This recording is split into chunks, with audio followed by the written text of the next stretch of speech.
അടുത്ത കാട്ടിൽ നിന്ന് മൂങ്ങ വൈദ്യരെ കാണാൻ വന്നതാ. കണ്ടു, പക്ഷേ മരുന്നൊന്നും കിട്ടിയില്ല. അതെന്തു പറ്റി?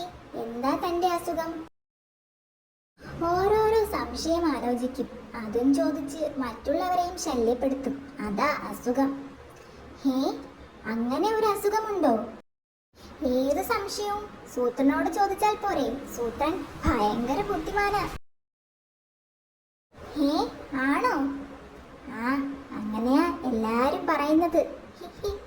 എന്നാ പിന്നെ എന്റെ സംശയം ചോദിക്കട്ടെ. ഇത് ആദ്യം ജനിച്ച ആൺകുട്ടിയെ ചേട്ടൻ എന്നല്ലേ പറയുക?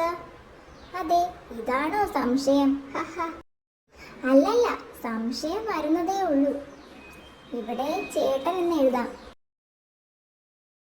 ദാ, ഇത് അവസാനം ജനിച്ച കുട്ടി അനിയനല്ലേ? അതെ, ഇവിടെ അനിയൻ എന്ന് എഴുതാം. ഞാൻ എൻ്റെ അച്ഛൻ്റെയും അമ്മയുടെയും ആദ്യത്തെ മകൻ എങ്കിൽ ഞാൻ ചേട്ടനല്ലേ? അതുകൊണ്ട് ദാ ഇതാണ് ഞാൻ.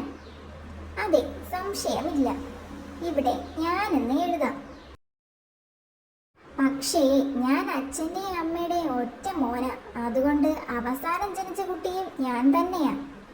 അവസാനം ജനിച്ച കുട്ടി അനിയനല്ലേ? അതുകൊണ്ട് ഇതും ഞാൻ തന്നെ.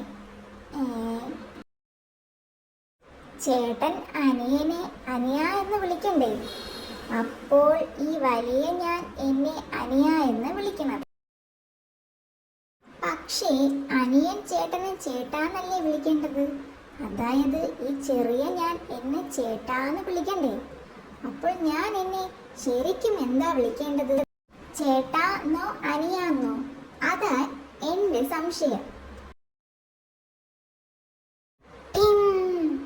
വൈദ്യരെ, സൂത്രൻ തലചുറ്റി വീണു. വൈദ്യരെ ഇപ്പൊ കാണാൻ പറ്റില്ല, വിശ്രമിക്കുകയാ. ഏതോ ഒരു കുറുക്കൻ രോഗവിവരം പറയുന്നതിനിടയ്ക്ക് തല ചുറ്റി വീണു.